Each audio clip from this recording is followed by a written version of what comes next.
Olá, bem-vindo a Salmos para uma Quarentena, tempo devocional diário em que nós procuramos olhar para o livro de Salmos e meditar nele, tendo em conta o contexto da realidade que estamos a viver. O Salmo de hoje é mais um daqueles que foi solicitado por alguma das pessoas que nos acompanha. Nós temos procurado disponibilizar, nós acreditamos que não vamos conseguir ver todos os 150 salmos, esperamos que a quarentena não dure tanto. Se nós já passamos por um salmo que lhe é querido, pode pedir e nós vamos procurar meditar nele. E o salmo que nos foi solicitado foi o salmo número 25. E o salmo 25 diz assim: A ti, Senhor, elevo a minha alma. Deus meu, em ti confio. Não seja eu envergonhado, nem exultem sobre mim os meus inimigos. Com efeito, dos que em ti esperam, ninguém será envergonhado. Envergonhados serão os que sem causa procedem traiçoeiramente. Faz-me, Senhor, conhecer os teus caminhos. Ensina-me as tuas veredas. Guia-me na tua verdade e ensina-me, pois tu és o Deus da minha salvação, em quem eu espero todo o dia. Lembra-te, Senhor, das tuas misericórdias e das tuas bondades, que são desde a eternidade. Não te lembres dos meus pecados da mocidade, nem das minhas transgressões. Lembra-te de mim segundo a tua misericórdia por causa da bondade, ó Senhor. Bom e reto é o Senhor, por isso aponta o caminho aos pecadores, guia os humildes na justiça e ensina aos mansos o seu caminho. Todas as veredas do Senhor são misericórdia e verdade, para os que guardam a sua aliança e os seus testemunhos. Por causa do teu nome, Senhor, perdoa a minha iniquidade que é grande. Ao homem que teme ao Senhor, ele o instruirá no caminho que deve escolher. Na prosperidade repousará a sua alma, e a sua descendência herdará a terra. A intimidade do Senhor é para os que o temem, os quais ele dará a conhecer a sua aliança.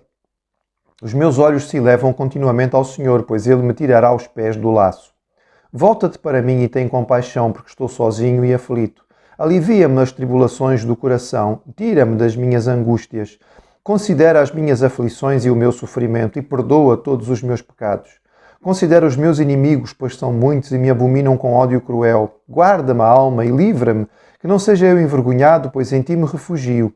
Preservem-me a sinceridade e a retidão, porque em ti espero. Ó Deus, redime Israel de todas as suas tribulações. Este salmo de Davi tem características muito interessantes. É um salmo bastante elaborado. Ele é preparado em forma de acróstico, ou seja, a primeira linha começa com a primeira letra do alfabeto hebraico, a segunda linha com a segunda letra e assim por diante. Portanto, é um salmo que foi não somente expressão de poesia, mas uma poesia trabalhada, enfim, bem elaborada para ficar com este aspecto. Também é um salmo que nos lembra muito a leitura de sabedoria, os livros sapienciais, porque ele fala muito sobre ensinar e sobre guiar e sobre orientar, e, portanto, há uma ênfase muito grande do salmista neste sentido. É um salmo de lamento, mas também um pedido de ajuda por parte de Davi. Há alguns aspectos importantes e salientes para nós neste salmo. Um aspecto repetido em muitos salmos é este da questão da vergonha. Ele pede para não ser envergonhado. E ele diz isto duas vezes. Ele diz isto no início do salmo e depois já perto do seu fim novamente. Esta era uma questão muito importante para aquela cultura. Quando Davi pede para não ser envergonhado, ele está pedindo ao Senhor que não permita que ele seja humilhado diante dos seus adversários, mas também que ele não entre em confusão, em dificuldade. Davi está a pedir ao Senhor que não permita que a sua fé de alguma maneira vacile. Ele entende que está a viver dificuldades. Ele percebe que a tribulação pode trazer a dúvida, que a tribulação pode despertar no coração do homem a autocomiseração. E ele receia que isto possa levá-lo a fraquejar. Então ele pede ao Senhor que não permita que ele fraqueje, que ele seja humilhado, que ele seja envergonhado na sua fé, que ele venha a duvidar ou de alguma maneira a deixar de crescer em maturidade no seu desenvolvimento com Deus. A solução para isso, segundo ele, está exatamente no Senhor. Ele pede ao Senhor a sua misericórdia. Este é um conceito característico de Davi. Ele tem um entendimento além do seu tempo. Ele não confia apenas nos sacrifícios ou nos rituais. Ele entende que precisa de misericórdia, ou seja, que Deus estenda a sua graça sobre ele, porque senão ele vai perecer. É interessante este jogo de palavras que encontramos aqui nos versículos 6 e 7. Lembra-te, não te lembres. Lembra-te, não te lembres. Lembra-te da tua misericórdia. Lembra, Senhor, das tuas promessas. Da tua promessa de compaixão, da tua promessa de cuidado. Não te lembres dos meus pecados. Não te lembres das minhas falhas. Não te lembres dos meus erros. Ele sabe que se Deus tiver em conta aquilo que são os seus pecados, ele não tem qualquer hipótese. Ele está totalmente destruído. Então ele pede ao Senhor que lide com ele com base na sua misericórdia. Com base no seu próprio nome. Por causa do teu nome, Senhor. É algo que nós já tínhamos visto no Salmo 23. É por causa do nome do Senhor, é para preservar o seu nome e a sua glória, que Ele também toma conta dos seus e Ele perdoa as suas iniquidades. Depois há o conceito do temor do Senhor, também muito próprio dos livros de sabedoria. No livro de Provérbios nós vamos aprender que o temor do Senhor é o princípio da sabedoria. E aqui ele diz que o temor do Senhor é importante, porque o temor do Senhor permite que esta pessoa que teme a Deus receba a instrução do Senhor e possa entrar em intimidade de relação com Deus. O temor de Deus é a percepção da sua presença. É a consciência de que Deus está conosco sempre. De que não há nada que aconteça nas nossas vidas, mesmo o que se passa em termos da nossa mente, que o Senhor não esteja a ver. Então, quando há consciência de que nós estamos a viver na presença do Senhor, isso pode nos ajudar a ter um outro tipo de controle sobre a nossa vida. Um outro tipo de maneira de pensar e de agir, um outro tipo de cuidado com aquilo que nós falamos, uma outra forma de ter atenção àquilo que nós fazemos. Certamente, o temor do Senhor é o princípio de uma vida sábia. Então ele diz que aquele que teme ao Senhor vai receber do Senhor a instrução que ele necessita. Ele tinha usado estes sinónimos nos versículos 4 e 5, ele depois vai enfatizá-los a partir do verso 12. Portanto, os caminhos, as veredas, a verdade. No fundo, tudo é uma coisa só. A linguagem figurada de que a vida é como um caminho. A verdade que nós vivemos, o caminho que nós escolhemos, a vereda por onde andamos. Então nós precisamos que seja o Senhor a dizer o caminho que devemos seguir. Nós precisamos que Ele nos guie pelo caminho certo, porque se formos escolher por nós mesmos, existe um risco muito grande.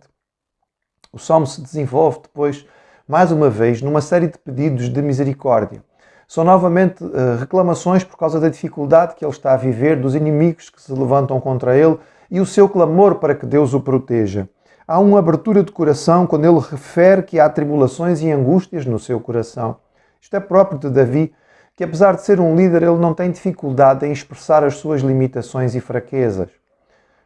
Os líderes normalmente são ensinados hoje em dia de que devem ser fortes e mesmo que tenham dúvidas, nunca demonstrá-las. O líder nunca deve mostrar aos seus liderados os seus pontos fracos. Davi foi um grande líder de homens, tanto no campo de batalha quanto na vida em paz, tanto como líder de mercenário como depois como rei de Israel. Mas ele nunca teve dificuldade em expressar aquilo que era o seu coração. Ele não teve medo de chorar diante dos seus liderados ou de mostrar as suas dúvidas. A sua confiança estava unicamente em Deus. No fim do Salmo, ele fala sobre a sinceridade e a retidão. A misericórdia, ou seja, o cuidado e a retidão, são personificados como guardas, digamos assim, da vida. De facto, se a nossa vida estiver sendo honesta diante do Senhor, se estivermos a agir de forma correta e reta, se estivermos a buscar a justiça que vem do Senhor, isto servirá como um verdadeiro guarda para as nossas vidas, porque vai nos proteger de fazer aquilo que nós não devemos. O Salmo termina, como vários outros salmos que são individuais, que são expressões pessoais do sofrimento do salmista, mas que depois se tornam globais, se tornam para toda a nação. Aquilo que era um pedido individual de Davi até aqui, no último versículo, transforma-se em ó Deus, redime Israel das suas tribulações. Quando lembramos que o povo de Deus é formado por indivíduos, mas que esses indivíduos juntos formam a comunidade, então nós percebemos que quando Deus vai livrando individualmente os seus servos, Ele livra o seu povo. Isto acontece na realidade da igreja, isto acontecia na realidade do povo de Israel e por isso Davi pode fazer esta expressão de clamor para que o Senhor liberte também o seu povo das suas tribulações como comunidade. É um salmo que nos chama para a sabedoria de buscar em Deus a melhor maneira de viver. Quando nós fazemos isto, quando o temor do Senhor está presente, quando nós buscamos que Deus seja o guia do caminho que nós vamos escolher, então nós podemos dizer como Ele: elevo, Senhor, a Ti a minha alma. A minha alma não fica no chão, não fica no pó, não fica na lama, a minha alma não fica virada para baixo, não, ela está virada para cima, ela levanta os seus olhos espirituais para Ti e espera do Senhor a resposta. E quando assim fazemos, Dele nós recebemos a salvação, o cuidado, Ele nos livra, Ele nos acompanha e a sua misericórdia e a sua retidão nos acompanham como guardas a cada dia. Que assim possa ser connosco.